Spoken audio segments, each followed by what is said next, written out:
Hello everyone, स्वागत है आप सभी का हमारे आज के वीडियो में। तो यार, जैसा कि आप लोग जानते हैं कि आपकी जो क्लास 12 की एग्जाम्स है वो अभी कुछ समय के लिए पोस्टपोन हो चुकी है और जून 1 को रिव्यू किया जाएगा कि कंडीशन किस हिसाब से, उस हिसाब से आपकी एग्जाम डेट्स को अनाउंस किया जाएगा।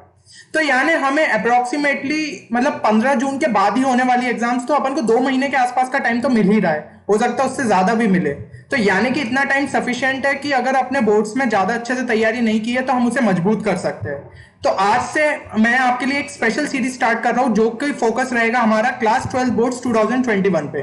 तो यहाँ पे मैं आपके मैथ्स के जितने भी टॉपिक्स हैं उनको अच्छे से कवर कराने की कोशिश करूंगा ताकि आप अच्छे से अच्छा स्कोर कर पाए बोर्ड्स के अंदर। तो यार, होता क्या है कि हम लोग अपने जेई मेंस और बिटसेट और बाकी कॉम्पिटेटिव एग्जाम्स में इतना बिजी हो जाते हैं कि बोर्ड्स पर उतना ध्यान नहीं दे पाते। इसलिए इस सीरीज का मेन फोकस रहेगा कि मैं जो चीजें आपको करा रहा हूं, अगर आपने उतनी भी कर ली तो आप बोर्ड्स में अच्छे से अच्छा स्कोर कर सकते हैं। तो यहाँ पे आपके बोर्ड्स में जिस तरीके के भी क्वेश्चंस आते हैं, जैसे अगर 1 मार्क के क्वेश्चंस हो गए या 2 मार्क के क्वेश्चंस हो गए या 3 मार्क के या 5 मार्क के, मैं हर टाइप के क्वेश्चंस आपको सॉल्व कराऊंगा। और ये क्वेश्चंस पास्ट ईयर के बेसिस पे रहेंगे, तो आपको एक आइडिया मिलेगा कि अच्छा पिछले साल में इस टाइप का क्वेश्चंस आता था, तो उसकी मदद से आप कॉन्सेप्ट सीख पाएंगे और उनको आप यूज कर पाएंगे अपने आने वाले जो पेपर्स होंगे आपके। तो सबसे मतलब मैथ्स में जो सबसे इंपॉर्टेंट टॉपिक हो जाता है वो होता है अपना कैलकुलस। इसका वेटेज सबसे ज्यादा होता है, इसलिए मैं इससे स्टार्ट करूंगा ताकि जो अपने ज्यादा वेटेज वाले चैप्टर्स है वो अपन पहले कंप्लीट कर पाए और फिर लास्ट में जो कम वेटेज वाले वो बच जाएंगे। तो अपन हाई वेटेज चैप्टर्स पे पहले ध्यान देंगे। तो कैलकुलस में भी सबसे पहला जो चैप्टर आता है वो होता है अपना कंटिन्यूटी एंड डिफरेंशियबिलिटी। तो आज हम क्या करने वाले हैं कि कंटिन्यूटी में आपके जो 1 और 2 मार्क के इंपॉर्टेंट क्वेश्चन है वो मैं आपके लिए डिस्कस करने वाला हूं। तो इसमें अपन 5 से 6 क्वेश्चंस करेंगे और उनमें देखेंगे कि कैसे अपन को क्वेश्चंस को सॉल्व करना होता है। स्टेप बाय स्टेप मैं आपको हर एक स्टेप बताऊंगा ताकि आप फुल स्कोर हर क्वेश्चन में अचीव कर पाए। क्योंकि होता क्या है, बोर्ड्स में शॉर्ट ट्रिक्स अप्लाइड नहीं होती है। तो अगर बोर्ड्स में शॉर्ट ट्रिक अप्लाई नहीं होती है तो हमें हर एक स्टेप को दिखाना पड़ता है पेपर में, ये नहीं कि मन ही मन सॉल्व कर लिया। इसलिए मैं आपको बताऊंगा कि आपको क्या क्या चीज पेपर पे लिखनी है ताकि आपको फुल मार्क्स मिले उस क्वेश्चन में। तो चलिए बिना किसी देर के स्टार्ट करते हैं आज का वीडियो। तो सबसे पहले मैं यार ये जो कुछ फॉर्मूलेस है ये आप देख लीजिए, जैसा कि आप स्क्रीन पे देख रहे हैं। तो इन सारे फॉर्मूलेस को हम अपने क्वेश्चंस में यूज करने वाले। तो ये उम्मीद करता हूं कि ये सारे फॉर्मूलेस आपको याद होंगे। ये हमारे ट्रिग्नोमेट्री के हो गए कुछ लिमिट्स के फॉर्मूले, देन इनवर्स ट्रिग्नोमेट्री के हो गए कुछ, एक आपके लॉग के हो गए, एक्सपोनेंशियल के हो गए। तो ये सारे फॉर्मूलेस यार आपको याद रहने चाहिए, ठीक है ना, ये लिमिट के। देन जो एक इंपॉर्टेंट चीज हो जाती है कंटिन्यूटी में वो क्या होती है कि हमारी लिमिट जो यहां पे रहती है कि x tending to a minus. अगर मैं एक a पॉइंट है उसकी बात कर रहा हूं कि हमने x पे एक पॉइंट को जब डाला तो उसकी जो लेफ्ट हैंड लिमिट रहेंगी, जैसे कि यहां पे आप देख सकते हैं limit x tending to a minus, ये हमारी लेफ्ट हैंड लिमिट हो गई। This is equal to limit x tending to a plus fx, ये हो गया हमारा राइट हैंड लिमिट, ये हो गई हमारी लेफ्ट हैंड लिमिट, ये हो गई हमारी राइट हैंड लिमिट। और ये जो इक्वल होगा ये किसके इक्वल होगा, fa के। तो अगर मैं आपको ग्राफिकली समझाऊं तो ज्यादा अच्छे से समझ में आएगा कि मैं कहना क्या चाह रहा हूं। तो यहां पे ये हमारा एक ग्राफ बना और ये पॉइंट हो गया हमारा, ये वाला पॉइंट हो गया x इजिकल टू a। तो मैं बोल रहा हूं कि ग्राफ के जस्ट एकदम बगल वाला पॉइंट यानी कि ये हो गया, तो ये हमारी लेफ्ट हैंड लिमिट होगी। तो ये वाला पॉइंट कौन सा होगा, ये होगा हमारा x equal to a minus, यहां वाला पॉइंट। और जस्ट इसके राइट वाला पॉइंट क्या हो जाएगा, x equal to a plus. तो अगर मैं a की जगह कोई वैल्यू मान लू 2 और मैंने यहाँ पे लेफ्ट हैंड लिमिट बोली, तो मैं क्या डाल रहा हूँ 1.99999999 और ऐसे करते हुए चल रहा है। तो वो अप्रोक्सीमेटली 2 के ही आसपास 2 ही रहेगा। तो यानी कि मतलब ग्राफ में कुछ चेंज नहीं हो रहा, सेम वैल्यू देगा। तो यही चीज मैंने लिखी कि लेफ्ट हैंड लिमिट जो है वो fa के इक्वल है। सेम चीज हमारी राइट हैंड लिमिट में हो जाती है, वो वैल्यू क्या हो जाएगी 2.000000 और ऐसे करते हुए चल रही है, ठीक है। तो वो भी 2 के अप्रोक्सीमेटली इक्वल होगी। तो वही चीज हम कर रहे हैं। तो ये जो इंपॉर्टेंट हो जाती है ये प्रॉपर्टी हो जाती है, हर क्वेश्चन में आपको ये अप्लाई करनी ही है। तो कंटिन्यूटी का क्वेश्चन में अगर आपने ये प्रॉपर्टी समझ ली तो आप हर एक क्वेश्चन को अच्छे से कर पाएंगे। अब हम क्वेश्चंस की प्रैक्टिस करते हैं। तो क्वेश्चन सबसे पहले देखते हैं, ये आपका 1 मार्क का क्वेश्चन हो गया। तो अब जो क्वेश्चंस रहेंगे वो आपके फिलिप्स में रहेंगे। पिछले साल तक क्या होता था अपने 2020 में कि आपको एमसीक्यू क्वेश्चंस मिलते थे, तो वो तो यार मतलब ठीक है ऑप्शंस देख के हम कर लेते थे, बट इस बार आपको फिलिप्स क्वेश्चन आने वाले। तो इन क्वेश्चंस को हमें कैसे करना है, जैसा मैंने आपको सिखाया वैसे ही करना है। Left hand limit is equal to right hand limit that is equal to f of a, यानी अगर a पॉइंट की बात कर रहा हूं तो यही चीज हम इस क्वेश्चन में भी यूज करेंगे। तो सबसे पहले हमें क्या करना है, लेफ्ट हैंड लिमिट सॉल्व करनी है। लेफ्ट हैंड लिमिट सॉल्व करनी है यानी कि यहां पे आपका पॉइंट क्या दिया, एट x इजिकल टू 3 की बात करिए, तो x टेंडिंग टू 3 माइनस, और यहां पे अंदर क्या डालेंगे हम fx। तो आप देख रहे हैं कि पहली कंडीशन में लिखा है if x is less than equal to 3, यानी कि वो क्या बात हुई कि 3 से जस्ट छोटी वैल्यू के लिए हम ax+1 को डिफाइन करेंगे as a equal to fx। तो हमने यहां पे अंदर क्या लिख दिया, ax+1। देखिए ये चीज आपने देख ली। तो क्या होता है कि हम ना लिमिट को चेंज भी कर सकते हैं। यहां पे लिखा है एक्सटेंडिंग टू 3 माइनस, बट अगर एक्सटेंडिंग टू 0 हो जाए तो कितना आसान रहेगा इसे सॉल्व करना। तो हम हमेशा यही अप्रोच लगाते हैं। तो यहां पे हमने जब इस तरीके से लिखा, अगली स्टेप में हम लिख देंगे लिमिट एक्सटेंडिंग टू 0 और यहां पे हम डाल देंगे a की जगह 3 माइनस h। तो यहां पे मैंने स्टेप में क्या किया मैं आपको अच्छे से समझाता हूं। यहां पे आपने देखा कि हमने लिया h टेंडिंग टू 0, तो यहां पे बोला था x टेंडिंग टू 3 माइनस, यानी 3 से मैं कितनी छोटी वैल्यू कर रहा हूं। तो मैं उसमें से मान लीजिए 3 में से h वैल्यू माइनस कर रहा हूं, और ये जो h है ये अप्रोक्सीमेटली इक्वल टू 0 है। तो कुछ चेंज हुआ नहीं, अभी भी हमारा जो x है वो इक्वल टू 3 है लगभग। तो ये हमने यहाँ पे वैल्यू को, लिमिट को जो है वो चेंज कर लिया, लिमिट h टेंडिंग टू 0, और यहाँ पे हमने x की जगह डाल दिया 3 माइनस h। अब जब यहाँ पे अगर एक्सटेंडिंग टू 3 प्लस होता तो उस केस में हम क्या करते, इसको 3 प्लस h से सब्सटीट्यूट कर देते x को, और उस केस में भी हमारा h जो है वो टेंडिंग टू 0 होता। अब देखिए अगली स्टेप में क्या हो जाएगा, h टेंडिंग टू 0, तो इस ब्रैकेट को आप खोल लीजिए, लिमिट h टेंडिंग टू 0, और ये हो गया हमारा a की जगह 3a माइनस ah+1। यहाँ पे हमने देखा एक्सटेंडिंग टू 0, तो ये वाला टर्म तो हट गया, ठीक है, सॉरी यहाँ पे ये +1 ही है, तो ये क्या हो गया हमारा इक्वल टू 3a+1। यहां तक आपको क्लियर हो गया होगा। इसी तरीके से हमें राइट हैंड लिमिट को सॉल्व करना है, तो limit x tending to 3 plus, और यहां पे अंदर क्या आ जाएगा bx+3, क्योंकि if x is greater than 3 then fx equal to bx+3। तो अगर मैं 3 से जस्ट बड़ी वैल्यू डालूंगा तो उसकी जगह क्या हो जाएगा bx+3। यहां पे हमने क्या कर दिया, फिर से इस लिमिट को चेंज कर दिया जैसा कि मैंने आपको बताया। तो लिमिट x टेंडिंग टू 0, अब x की जगह क्या आ जाएगा, आपका आ जाएगा यहाँ पे 3 प्लस h। तो ये हमने 3 प्लस h यहाँ पे सब्सटीट्यूट कर दिया, +3 हो गया यहाँ। तो इधर पे जब मैं इसको खोलूंगा ब्रैकेट को, तो ये क्या हो जाएगा 3b + bh+3, और लिमिट h टेंडिंग टू 0। यहां पे जब हमने h की जगह 0 डाल दिया तो ये क्या हो जाएगा 3b + 3, और मैंने क्या बोला था, left hand limit is equal to right hand limit. तो अब सिंपली क्या हो जाएगा 3a+1 is equal to 3b + 3 simply. अब इसको आप जब सॉल्व करेंगे तो a माइनस बी हमारा क्या हो जाएगा, a माइनस बी जो है वो क्या हो जाएगा, यहाँ पे आपकी वैल्यू हो जाएगी 2/3। सिंपली आप बस वैल्यू निकाल लीजिए, तो a माइनस बी आ गया आपका 2/3। आपको बस ये स्टेप्स वहां पे दिखानी है यार, ठीक है ना, सिंपल, तो आपका ये क्वेश्चन हो जाएगा। नहीं तो मतलब हम अगर ये आपका एमसीक्यू में क्वेश्चन आता तो आप क्या करते हैं, x की जगह यहाँ पे 3 डाल देते, तो 3a+1, यहाँ पे x की जगह 3 डाल देते तो 3b+3, और दोनों को इक्वेट कर देते तो भी हमें सेम चीज मिलती। बट क्या है, ये आपका बोर्ड्स का पेपर है, ये आपका यहाँ पे जेईई मेंस या कोई बिटसेट नहीं चल रहा है कि हम डायरेक्ट क्वेश्चन को सॉल्व करें, इसलिए आपको हर एक स्टेप को दिखाना है वहां पे। तो जैसे मैंने सॉल्व किया आपको उसी तरीके से सॉल्व करना है। तो 2 सेकंड का मैं ब्रेक ले रहा हूँ, आप ये स्लाइड को अच्छे से देख लीजिए, पॉज करके नोट डाउन कर लीजिए, फिर हम अगले क्वेश्चन पर बढ़ते हैं। चलिए तो अब देखते हैं हम अपना अगला क्वेश्चन। तो अगला क्वेश्चन है कि determine the value of k for which the following function is continuous at x is equal to 3। और यहाँ पे लिखा है एक बार x is not equal to 3 और एक बार x इज इक्वल टू 3। तो इस केस में हमें left hand limit is equal to right hand limit जो है वो प्रूव ही नहीं करना, क्योंकि यहाँ पे तो पहले से ही प्रूव्ड है x is not equal to 3, यानी कि उसने 3 माइनस वाले को भी ले लिया और 3 प्लस वाले को भी ले लिया। तो उन दोनों पे ही इस तरीके से डिफाइन हो रहा है function x + 3 whole square minus 36/x - 3, और ये जो है is equal to f of f3 है ना। तो ये चीज आप समझ लिए। तो अब इस केस में हमें क्या करना है कि लिमिट डायरेक्ट हम इस चीज को लिख सकते हैं कि x टेंडिंग टू 3 x + 3 का होल स्क्वायर माइनस 36/x - 3, ये हो गई हमारी लेफ्ट हैंड लिमिट या राइट हैंड लिमिट, दोनों ही हो गई, क्योंकि अब हमें 3 माइनस और 3 प्लस से कोई मतलब ही नहीं है। हमें क्या करना है, x की जगह अप्रोक्सीमेटली x टेंडिंग टू 3 को एक वैल्यू डालना है, और उसकी जो वैल्यू है that must be equal to f3, और आपका क्वेश्चन सॉल्व हो जाएगा। तो वही चीज कर रहे हैं। अब तो भाई ये लिमिट का क्वेश्चन बन गया, तो इसको हम किस तरीके से सॉल्व करते हैं, जब हम डायरेक्ट 3 उठा के डाल रहे हैं तो इसमें क्या हो रहा है 3 + 3 का होल स्क्वायर 36 माइनस 36, ऊपर न्यूमरेटर में 0 आ गया, नीचे x - 3 है, जब हमने 3 डाला तो वो भी 0 आ गया, यानी कि 0/0 फॉर्म है, इनडिटरमिनेंट फॉर्म है। तो इसको हमें किसी तरीके से डिटरमिनेंट फॉर्म में बनाना होगा, यानी कि ये कंडीशन हटानी है। तो कहीं ना कहीं आपको दिख रहा है कि नीचे x - 3 है, तो वो आपका न्यूमरेटर के साथ कटना चाहिए, तभी जाके हम इसकी कोई फाइनाइट वैल्यू निकाल पाएंगे। तो आपको सिंपली ऊपर वाले को सॉल्व करना है, तो ऊपर वाले को हम लिख सकते हैं x प्लस 3 होल स्क्वायर। 36 क्या है हमारा, एक परफेक्ट स्क्वायर, तो उसको हम 6 स्क्वायर लिख लेते हैं अपॉन x माइनस 3। ऊपर क्या लगा सकते हैं property, a square minus b square that is equal to a plus b into a minus B.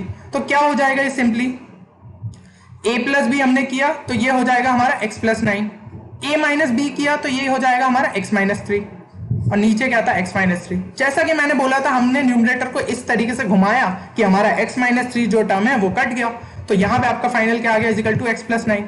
अब यहाँ पे लिखा था लिमिट x टेंडिंग टू 3, तो सिंपली यहाँ पे 3 पुट कर दीजिए, तो वो क्या हो जाएगा हमारा इक्वल टू 12। ये तो हो गया हमारा लिमिट x टेंडिंग टू 3। तो ये वाला जो टर्म था that must be equal to f of 3, और f ऑफ 3 हमारा क्या डिफाइंड है, k दिया है हमारा क्वेश्चन में, तो सिंपली क्या हो गया हमारा k इजिकल टू 12। ये चीज हमें वहां पे लिखनी थी, तो बस आपने सिंपली ये प्रॉपर्टी आपने लिखी, left hand limit equal to right hand limit equal to f3, फिर आपने ये निकाल लिया लिमिट x टेंडिंग टू 3, क्योंकि यहाँ पे आपको x टेंडिंग टू 3 माइनस या 3 प्लस लिखने की जरूरत नहीं है, क्योंकि आपको simply left hand limit equal to right hand limit पहले से दी है, वो आपको प्रूफ या उसकी मदद से कोई निकालने की जरूरत नहीं है। तो यहाँ पे आपने वो किया, that is equal to f of 3, और f ऑफ 3 हमारा दिया था k, तो k आ गया हमारा 12। होपफुली ये क्वेश्चन भी आपको क्लियर हो गया होगा। ये आपका 1 मार्क का क्वेश्चन है, तो आपको ज्यादा स्टेप्स आप नहीं दिखा के जो इंपॉर्टेंट स्टेप्स है आपने वो दिखा दी, तो भी आपको पूरा 1 मार्क मिलेगा। चलिए आपने नोट डाउन कर लिया हो तो हम अगले क्वेश्चन पे बढ़ते हैं। अगला क्वेश्चन है आपका ये, if the following function f x is continuous at x is equal to 0 then write the value of k. अभी हम जिस टाइप के क्वेश्चंस देख रहे हैं एकदम सिमिलर इसी टाइप के क्वेश्चंस आते हैं, इसी के आसपास आपको घुमाई जाती है लैंग्वेज, है ना। तो इस क्वेश्चन को अब हमें किस तरीके से सॉल्व करना है, तो इस क्वेश्चन को सॉल्व करने के लिए जैसा कि मैंने बोला यहाँ पे x is not equal to 0, यानी यहाँ भी जो है left hand limit is equal to right hand limit वाली चीज आपको दे दी है पहले से। तो simply left hand limit is equal to right hand limit is equal to f of 0, यही चीज हमें करनी है। तो यहाँ पे भी वही चीज कर दीजिए, limit x tends to 0 sine 3x/2 upon x, ठीक है। तो ये हो गया हमारे क्या बोलते हैं लिमिट वाली कंडीशन लिख ली, तो दिस इज इक्वल टू आपका क्या होगा f ऑफ 0, ठीक है। तो सबसे पहले हम इससे सॉल्व करते हैं और इक्वल टू f0 कर देंगे। f0 हमारा पहले से k देखे रखा है, उसमें कुछ सॉल्व नहीं करना है, सिर्फ हमें इससे सॉल्व करना है। तो लिमिट x टेंडिंग टू 0, ये क्या है साइन 3x/2, और नीचे क्या है x है। तो यार अपन को क्या प्रॉपर्टी पता है, अपन को प्रॉपर्टी पता है कि limit x tending to 0 sine x/x is equal to 1। ये आपको क्वेश्चन पेपर में लिखना है इस प्रॉपर्टी को, तब जाके ही आपको नंबर मिलेंगे। तो ये प्रॉपर्टी अलग से आप ब्रैकेट में राइट हैंड साइड पे लिखिए और साथ ही साथ यहाँ पे सॉल्व करते जाइए, तो ये आपको प्रॉपर्टी मेंशन करना है। तो इस प्रॉपर्टी को हम यूज कर रहे हैं। आपको sin x/x is equal to 1 ये चीज पता है, यहाँ पे डायरेक्ट नहीं लिखा है, तो अगर 3x/2 ऊपर है तो नीचे भी हम 3x/2 बना लेते, फिर इजीली इस प्रॉपर्टी को अप्लाई कर पाएंगे। तो हमने क्या किया, sin 3x/2 और डिनोमिनेटर में इसको लिख लिया 3x/2। अब भाई 3/2 तुमने डिनोमिनेटर में मल्टीप्लाई किया है, तो ऑब्वियसली कुछ टर्म तुम्हें उसको हटाने के लिए भी तो मल्टीप्लाई करना पड़ेगा, तो हमने सिंपली 2/3 से मल्टीप्लाई कर दिया। अभी भी आप 2 और 3 कैंसिल हुआ तो नीचे x ही है, ठीक है ना। तो ये चीज हो गई। तो ये जो वैल्यू है ये क्या हुई हमारी, simply this is equal to 1, क्योंकि अगर sin x/x इक्वल टू 1 है तो सिंपली सोचिए लिमिट 3x/2 टेंड, तो वो भी टेंड्स टू 0 होगा, तो sin 3x/2 अपॉन 3x/2, ये भी हमारी वैल्यू 1 होगी। अगर x 0 को टेंड कर रहा है तो 3x/2 भी तो भाई 0 को ही टेंड करेगा, ठीक है ना। तो ये चीज हो गई। तो यहाँ पे ये 1 अपॉन 2/3, ये ऊपर की साइड गया तो ये क्या हो जाएगा 3/2, यानी सिंपली हमारा k जो आ गया वो क्या आ गया 3/2। तो ये आपका क्वेश्चन यहाँ पे जाके सॉल्व हो गया है, ठीक है। तो ये आपका ये भी 1 मार्क के क्वेश्चन के आसपास था। तो हमने अभी तक जितने क्वेश्चन देखे वो आपके 1 मार्क के क्वेश्चन थे। अब हम देखते हैं 2 मार्क के क्वेश्चन कैसे आते हैं। तो इसमें थोड़ा सा मतलब हल्का सा आपको एक दो स्टेप्स और करनी पड़ती है ताकि आपके मतलब 2 मार्क्स आपको मिले। तो यहाँ पे आपको क्वेश्चन हल्का सा लेंदी दे देते 1 मार्क के कंपैरिजन में। तो ये आपका 2 मार्क का क्वेश्चन है। अब इस केस में क्या है, क्वेश्चन का पैटर्न जो है वो सेम ही है, बस स्टेप्स आपको 1-2 एक्स्ट्रा करनी पड़ेगी। तो क्या होगा आपका left hand limit is equal to right hand limit is equal to f2। देख रहे हैं आप कि ये सेम चीज तो भाई हर क्वेश्चन में आपको मेंशन करना ही है। तो ये हो गया आपका। अब क्या है कि यहां भी left hand limit is equal to right hand limit हमें प्रूफ नहीं करने की जरूरत, x नॉट इक्वल टू 2 है, इसका मतलब वो चीज हमें समझ आ रही है। तो हमें क्या सिंपली लिखना है, limit x tends to 2 x square plus 3x minus 10 upon x minus 2 that is equal to f of 2, और f ऑफ 2 हमें क्या देखे रखा है, इज इक्वल टू k, ठीक है। ये स्टेप हो गई अपनी। तो अब हमें इस वाले जो दिया है लिमिट का फंक्शन, इसको सॉल्व करना है। यहाँ पे नीचे अपन को डिनोमिनेटर में दिख रहा है x-2। पिछली बार याद है वो एक क्वेश्चन था जिसके अंदर x-3 दिख रहा था, तो हमने न्यूमरेटर को इस तरीके से घुमाया था कि x-3 कैंसिल हो जाए, मतलब फैक्टराइज किया था। तो यहाँ भी हमें वही करना है, इस न्यूमरेटर को हमें फैक्टराइज करना है। तो वो क्या हो जाएगा, x² plus 5x minus 2x minus 10 upon x-2। Simply हमने इसको लिख लिया x into x plus 5 minus 2 into x plus 5 upon x-2। ये क्या हो गया हमारा, यहां पे हो जाएगा x-2 upon x plus 5 upon x-2। ठीक है, ये लिमिट एक्सटेंडिंग टू 2, हर जगह आप लिमिट एक्सटेंडिंग टू 2 जरूर से लिखिएगा। ठीक है, यहाँ पे अपने पास थोड़ी स्पेस कम है इसलिए मैंने नहीं लिखा है, बट लिमिट एक्सटेंडिंग टू 2 जो है आपको हर जगह लिखना है। तो ये चीज हो गई आपकी। तो यहाँ पे आप देख रहे हैं x-2 कैंसिल हो गया, तो सिंपली क्या बचा, limit extending to x plus 5। अब x की जगह हम 2 डाल देंगे तो ये क्या हो जाएगा 7। तो आपने देखा यहाँ पे क्या था, दिस ये जो टर्म है इसकी वैल्यू हमने निकाली equal to 7 and this is equal to f2 that is equal to k। तो हमारा सिंपली k क्या आ गया 7। देखिए क्वेश्चन वही है, बस एक दो स्टेप्स एक्स्ट्रा हो जाती है। यहाँ पे थोड़ा फैक्टराइज के लिए वहां पे a² माइनस b² था तो वो इजी था क्वेश्चन, यहाँ पे थोड़ा सा फैक्टराइज एक स्टेप और करनी पड़ी तो हल्का सा लेंदी हुआ, इसलिए आपको 2 मार्क्स के लिए दे दिया है क्वेश्चन। तो इसी तरीके से क्वेश्चन आपको मिलने वाले 1 मार्क और 2 मार्क में कंटिन्यूटी टॉपिक के सेक्शन के अंडर में। तो ये हो गया आपका क्वेश्चन। अब जो अगला क्वेश्चन है वो हमारा ये है, find the value of p for which the function, ये देख रखा है आपको फंक्शन। तो सिमिलर काइंड ऑफ क्वेश्चन है, तो हमें क्या करना है, वो स्टेप अपनी लिखनी है, left hand limit is equal to right hand limit that is equal to f of 0। Left hand तो यहाँ पे हमने सिंपली क्या लिख लिया, limit extending to 0 1 minus cos 4x upon x²। ठीक है, दिस इज इक्वल टू क्या अपना f ऑफ 0, और f ऑफ 0 हमारा क्या देके रखा है, is equal to p। Simple सा। तो ये लिमिट को हमें फिर से सॉल्व करना है, limit extending to 0 1 minus cos 4x upon x²। एक मैं आपको बहुत इंपॉर्टेंट चीज बता रहा हूं, जब भी आपको ऐसा टर्म दिखे 1 माइनस कॉस x या फिर 1 प्लस कॉस x, तो हमेशा आपको ये जो आपका हाफ एंगल फॉर्मूला है वो याद आना चाहिए। तो हाफ एंगल फॉर्मूला यहाँ पे अप्लाई होता है। तो 1 माइनस कॉस x क्या होता है हमारा, सिंपली 1 माइनस कॉस x जो आपका हो जाता है वो हो जाता है आपका यहाँ पे 2 साइन स्क्वायर x/2। ठीक है सिंपली, और यहां पे आपका हो जाता है 2 कॉस स्क्वायर x/2। क्योंकि अपन क्या करते हैं, cos 2x को क्या लिखते हैं, cos 2x होता है अपना 2 cos स्क्वायर x माइनस 1 और is equal to 1 minus 2 sine square x। तो सिंपली इसी की मदद से आपके ये 2 फॉर्मूले आ जाते हैं। तो ये 2 चीजें आपके हमेशा दिमाग में स्ट्राइक करनी चाहिए जब आपका 1 माइनस कॉस एक्स वाला टर्म या 1 प्लस कॉस एक्स वाला टर्म लिखा हो, कि हमें उसको किसी तरीके से ये वाले टर्म में बदल लेना है, साइन स्क्वायर और कॉस स्क्वायर वाले टर्म में। अब देखिए आपका क्वेश्चन कितना सिंपल हो जाएगा। ठीक है, तो यहाँ पे आप जैसे कि देख रहे हैं, यहाँ पे लिखा है 1 minus cos 4x upon x²।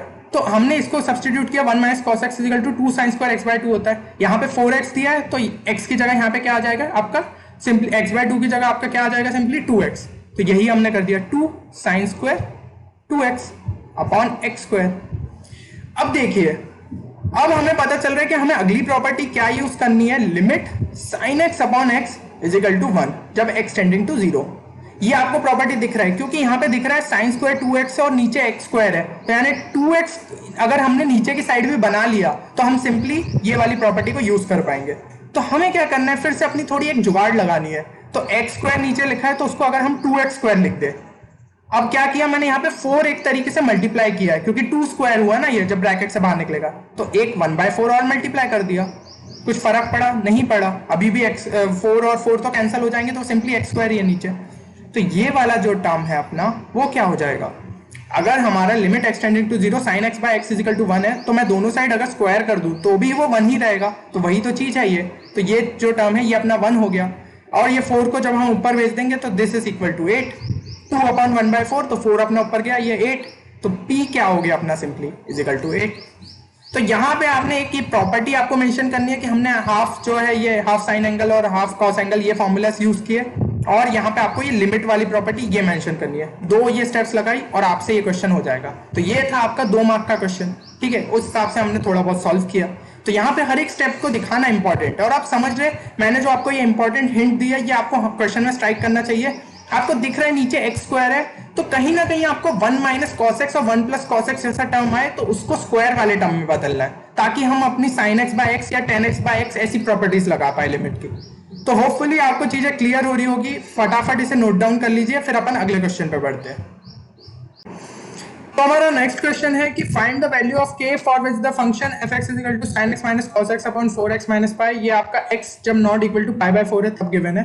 तो सिमिलर अपना मेथड वही रखना है अपन को, left hand limit is equal to right hand limit is equal to f जब हम π/4 वैल्यूज में डालेंगे। तो ये यहां तक हमारा सेम ही है। तो अब अपन को क्या करना है, जैसा कि अपन ने पिछले क्वेश्चन में किया, limit x tending to π/4 sin x minus cos x upon 4x minus pi। ठीक है, यहां तक आपने देख लिया। तो जब भी आपको a sin x plus b cos x, ठीक है, a sin x plus b cos x या फिर a sin x minus b cos x, जब भी इस टाइप का एक्सप्रेशन दिखे, तो मैं आपको बहुत पहले भी बता चुका हूं कि लिमिट्स और जब इस टाइप के क्वेश्चंस आते हैं ना, तो हमें क्या करना चाहिए कि इसको root over a square plus b square on root over a square plus b square से मल्टीप्लाई और डिवाइड कर लेना चाहिए। तो देखिए यही चीज मैं करने जा रहा हूं। अब यहाँ पे a और b क्या होगा, हमारे 1 1 है, क्योंकि कुछ भी टर्म नहीं है तो उन्हें हम 1 1 मान सकते हैं कांस्टेंट। तो हमें सिंपली क्या करना है, 1 upon root over 1 square plus 1 square that is 1/√2। तो हमने √2 मल्टीप्लाई किया और √2 डिवाइड कर दिया, 1/√2 sin x minus 1/√2 cos x। तो ये क्या हो गया हमारा √2 sin x, तो यही है, और 1/√2 को हम क्या लिख सकते हैं, cos π/4। और ये क्या हो गया हमारा माइनस cos x sin π/4। ठीक है, यहां तक आपको क्लियर हो गया होगा। और डिनोमिनेटर तो जैसा कि हमें दिया हुआ है, ये टर्म को मैं 1 मिनट हटा दे रहा हूं। यहां पे हमारा डिनोमिनेटर है 4x माइनस पाई और यहां भी डिनोमिनेटर है 4x माइनस पाई। ठीक है, यहां तक हमने सॉल्व कर लिया। अब यहां पे क्या होगा, ये क्या है, simple C property, sign A cos B minus cos A sine B. इसे हम क्या लिख सकते हैं, साइन ए माइनस बी। तो वही मैं लिख देता हूं, साइन एक्स माइनस π/4 अपॉन, अब यहां पे x माइनस π/4 टर्म बनाए तो नीचे भी हम x माइनस π/4 जैसा टर्म बना सकते हैं ना। 4 को कॉमन ले लीजिए और इसको x माइनस π/4 लिख लीजिए। देखिए अब चीजें कितनी सिंपल हो गई है। ये क्या हो गया, ये वाले टर्म को अगर हम ध्यान से देखें तो ये क्या है, सिंपली अपन को पता है कि limit x tending to 0 sine x by x is equal to 1। तो यही प्रॉपर्टी जब हम यूज करेंगे तो ये चीज क्या हो जाएगी, this will be also equal to 1। क्यों, क्योंकि यहाँ पे x टेंडिंग टू π/4 दिया है। तो यानी कि x माइनस π/4 जो है दैट इज टेंडिंग टू 0। तो यानी कि x माइनस π/4 अगर टेंडिंग टू 0 है, अगर वो कोई एक नया टर्म है, तो साइन t बाई टी जो है वो भी तो 1 होगा जब t टेंडिंग टू 0 है। अगर इसको मैं t बोल दूंगा तो साइन t बाई टी भी इक्वल टू 1 है जब t टेंडिंग टू 0 है। तो वही सिंपल सी चीज, यानी कि ये टर्म जो है ये 1 हो जाएगा। हमें फाइनल अपना वो क्या मिल गई वैल्यू, दैट इज √2/4, यानी k जो हमारा आ गया वो आ गया √2/4। तो यार होपफुली जितने भी मैंने क्वेश्चंस आपको कराए उनका आपको अप्रोच समझ में आया होगा कि आपको क्वेश्चंस को किस तरीके से सॉल्व करना चाहिए। तो बोर्ड्स में क्या है, अपन को हर स्टेप पे मार्क्स मिलते हैं, तो अपन को इसी तरीके से स्टेप बाय स्टेप क्वेश्चंस को सॉल्व करना है। ठीक है, क्या होता है कि अपने जो जेईई मेंस और ये बिटसेट, ये जितनी भी एग्जाम्स होती है, इसमें अपन को टाइम बचाना रहता है, तो वहां पे अपन शॉर्ट ट्रिक्स यूज करते हैं। और शॉर्ट ट्रिक्स यूज करते हुए अपनी आदत लग जाती है कि भाई डायरेक्टली सॉल्व करो क्वेश्चन को, पर बोर्ड में हमें ये गलती नहीं करनी है, क्योंकि हमें हर स्टेप पे मार्क्स मिलने हैं। तो इसी तरीके से आपको डिटेल्ड अप्रोच को रखना है। साथ ही साथ आपको स्पीड भी अपनी मेंटेन करते हुए चलनी है, तो उसके लिए अपन सैंपल क्वेश्चंस और ये सब सॉल्व कर सकते हैं। ठीक है, यहाँ पे जो मैं क्वेश्चंस करा रहा हूँ ना, वो काफी सेम आपको सिमिलर टाइप के बोर्ड्स में दिख सकते हैं। तो इन क्वेश्चंस को अगर आप अच्छे से प्रैक्टिस कर लेते हैं तो आपकी बोर्ड्स के लिए काफी अच्छी तैयारी हो जाएगी। तो आप इसी तरीके से हमारे चैनल को प्यार देते रहे, साथ ही साथ इस चैनल को सब्सक्राइब करें और अपने दोस्तों के साथ भी शेयर करें। जितना ज्यादा आप शेयर करेंगे हमें भी मोटिवेशन मिलेगा कि आपके लिए और वीडियोस को अपलोड करें। अगले वीडियो में अपन देखेंगे कंटिन्यूटी एंड डिफरेंशिएबिलिटी, कंटिन्यूटी के अपने 3 मार्क्स के क्वेश्चंस जो रहते हैं वो किस टाइप के आते हैं। तो तब तक के लिए आप बने रहिएगा और अपनी प्रिपरेशन जोरों शोरों से कीजिए। जय हिंद।